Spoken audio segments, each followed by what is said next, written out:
Hello again. Let's look at an example here.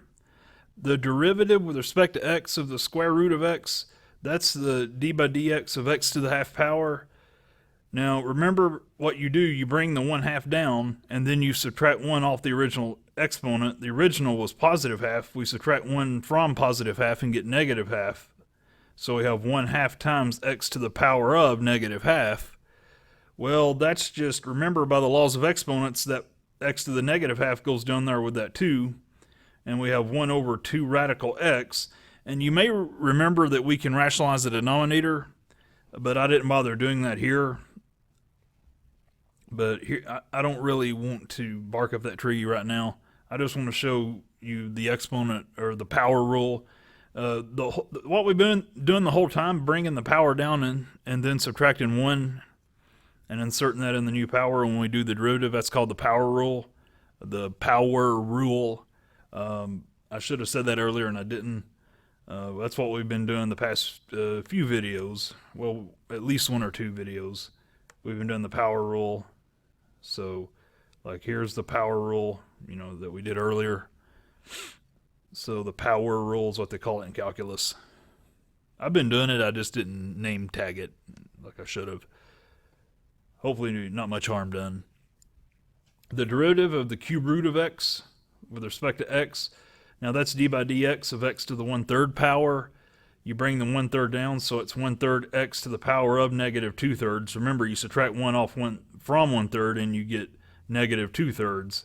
But by laws of exponents, that's 1 over 3x to the 2/3 power. And by the definition of the 2/3 power, that's the 2/3 power is the cube root of x squared.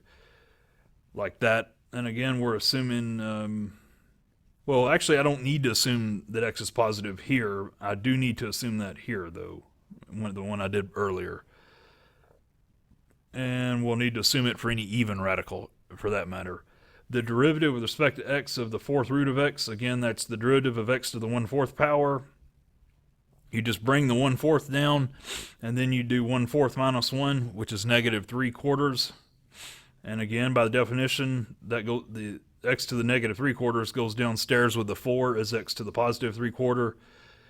And then remember, that's by definition, that's just the 4th root of x cubed. The numerator is your power, the denominator is your index, okay? So there's that. And scrolling on down, if you wanted to do the derivative of 1 over radical x, remember that's the derivative of x to the negative 1/2 power. So the negative 1/2 comes down and we subtract 1 off negative half. Negative half minus 1 is negative 3/2. So what we have is this negative sign that was already here, and then 1 over 2 x to the positive 3/2. What's happening, guys, is this x to the negative 3/2 is jumping down with this 2 and becoming x to the positive 3/2. Okay, and then now by definition, x to the 3/2, remember that's x to the 1 times x to the half by the law of exponents, and that's just x times square root of x.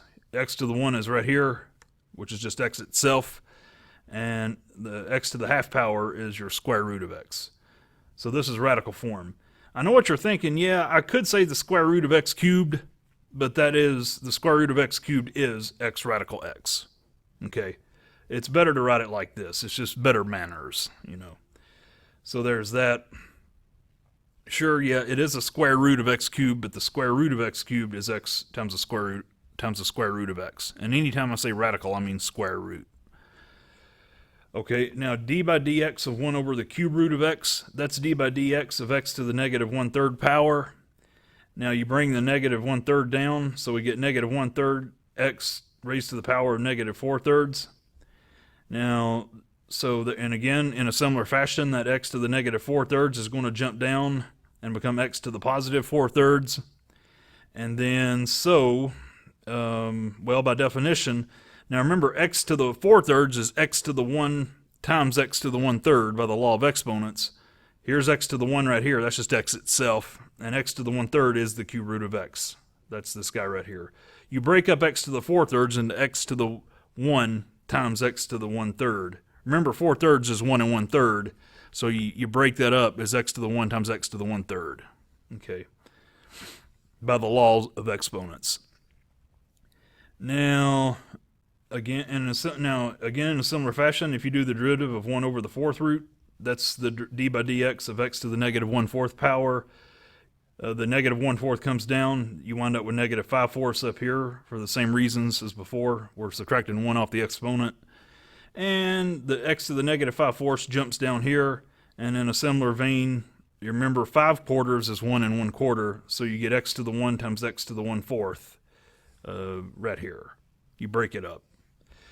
And I'll leave it. Here's a quiz problem for you to do right here. And I forgot to tell you, I think I left a quiz problem. Yeah. Here's another one for you to do from a minute ago. This was back when we were doing these easier ones, sort of easier. And then for these ones that we just did, here's a quiz problem for you to do. So there's that. And now if you want to do something a little wild, like d by dx of square root of 7 over x, you just do d by dx. You break up the radical. That's radical 7 over radical x. But remember, radical 7 is just a constant, so it just comes out. So radical 7 times d by dx of, well, hey, 1 over the square root of x is x to the negative half power. So remember, the negative half comes down. It multiplies into that radical 7. So negative half times radical 7 is just negative radical 7 over 2. And then remember, you subtract 1 from negative half and you get negative 3 halves. And remember that negative 3 halves jumps down here like it did before. And you write things in radical form here, just like we did a few minutes ago. Okay, so there's that. Now, what if that 7 is something nicer like a 9? Well, the square root of 9 is pretty. It's just 3. So a very pretty 3 comes out. And now when you do the derivative, guys, it's when you do the derivative, that's when the exponent comes down. So you do the derivative, the negative half multiplies down here into that 3, you get negative 3 halves. And then x to the power of, again, you subtract 1 from neg half, and you get another negative 3 halves. And then, so you have the negative of, well, this 3 stays up here, just like before, this x to the negative 3 halves goes down here with the 2, and it becomes x to the positive 3 halves. And then just write things in radical form, just like we've been doing. So there's that. Notice at 9, it just cleans up prettier than radical 7. There's nothing truly different going on in any real sense. And 16 is going to clean up very nicely. You just proceed in a similar fashion. This time, you wind up with negative 4 over 2, but that's negative 2 itself. That cleans up even more nicely than this one. You just break this up. That's radical 16 over radical x, but radical 16, by radical meaning the square root of 16 is 4. 4 comes out. And we just get 4 times the derivative of x to the negative half power. And then that negative half comes down and multiplies 4. That's negative 4 halves, but that's just negative 2. So it's negative 2 x to the negative 3 halves. But remember that that x to the negative 3 halves, we created there's nobody down here but an understood 1. So the x to the negative 3 halves, we create a denominator and put the x to the 3 halves in that denominator. We kind of had to create a denominator where there wasn't one because there was nothing on the denominator here except understood 1 when we were right here.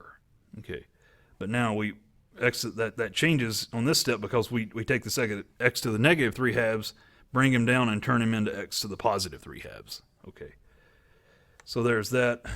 And I'll leave it for you to do this guy right here and this guy right here, okay? Well, moving along, d by dx of radical 3x, you just break it up as radical 3 times radical x. The radical 3 comes out, and so you're left with radical 3 times d by dx of x to the half power. That's what the square root is. And then you do the derivative, so that when you do the derivative, the half comes down. 1/2 times radical 3 is radical 3 halves. And so you get radical 3 halves times x to the negative 1/2. The x to the negative 1/2 goes in the denominator as x to the positive half. Okay, and guys, this time I go all the way. Let's rationalize the denominator. I could stop here like I did before. Let's go. I do need to go here. X to the half. Let's go back to radical form. That's just radical 3 over 2 radical x.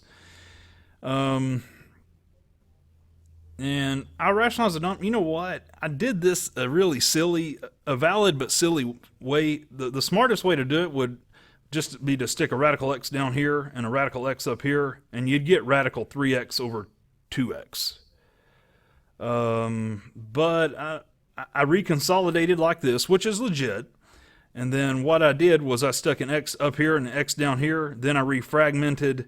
And then we're assuming x is positive, okay? We're assuming x is positive. Radical x squared is just x positive, the x itself, but we're assuming x is positive. So there's that. Guys, that was, my approach is goofy. Yeah, what you could have done is just stuck another radical x down here and stuck a radical x up here, and you would note that radical 3 times radical x up here is rad 3x, and that 2 rad x by associativity, you can multiply this radical x times the invisible one that we would have inserted here. Radical x is x, and 2 times that x is just 2x. You could have done it that way. That may have been more economical, in fact, but oh well. There it is. Okay, and furthermore, I'll leave it for you to do this problem right here on your own, radical 7x. Now let's look at this one down here, radical 12x. What you want to do is you break this up as radical 12 times radical x, but guys, remember radical 12 is 2 radical 3, because the 12 is 4 times 3, but that 4, we take the square root of 4 and it comes out of the radical as a 2. For example, remember square root of 75 is the square root of 3 times 25, but that 25 comes out as a 5 and you get 5 radical 3. But that's, so in the similar manner for 12, we get 2 radical 3. So remember, 2 radical 3 is just a constant though, so we take it out and we get 2 radical 3 times the derivative of the square root of x. So it's 2 radical 3 times the derivative of x to the half power.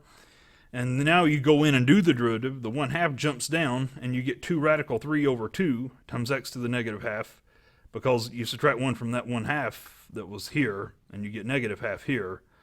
But now notice this 2 right here and this 2 right here are going to cancel, and you're just left with radical 3, and this x to the negative half is just going to jump down here, and you get x to the positive half. The 2's are gone now, here and here. They're dead. And so you get radical 3 over radical x. Now that's radical 3 over x. I do this in an unorthodox way, but oh well.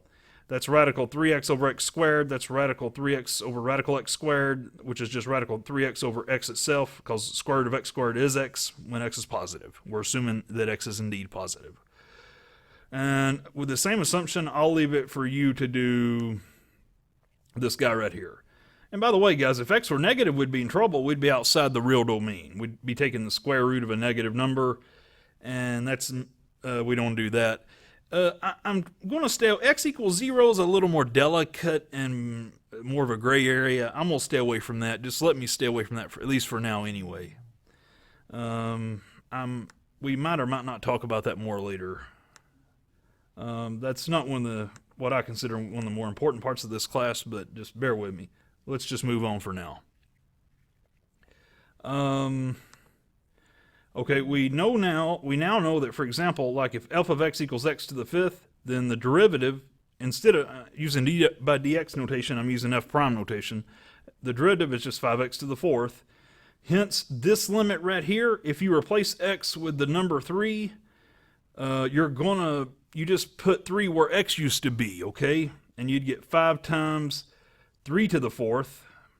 Well, by PEMDAS, that's, yikes, that's a 5 there. My bad, guys. That's 5 times 81, and that's 4. I got the right answer. It's 405. I just put a silly thing here. Let me save that. I need to save that in the editing, so sorry about that. But all I did was I replaced the x's with 3's. So it's instead of notice that's 5x. That 5x to the 4th is now 5 times 3 to the 4th. So it's 5 times 81, and that's 405. And you see how convenient that was? To go in and do this the brute force way, to expand this out to the 5th power is a pain. But guys, we've used the shortcut rules, and we took something that was very long and made it pretty short.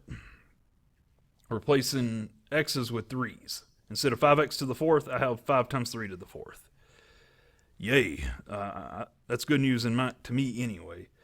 And now, using the quotient rule, low d high, the derivative of the tan, yeah, we can do, you remember a while back we may have done this the old-fashioned way, but let's use the low D high rule.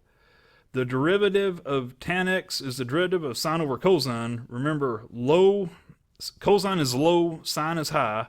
Low D high minus high D low over the low squared. Remember, cosine squared is just notation for cosine x times cosine x. So it's cosine x quantity squared.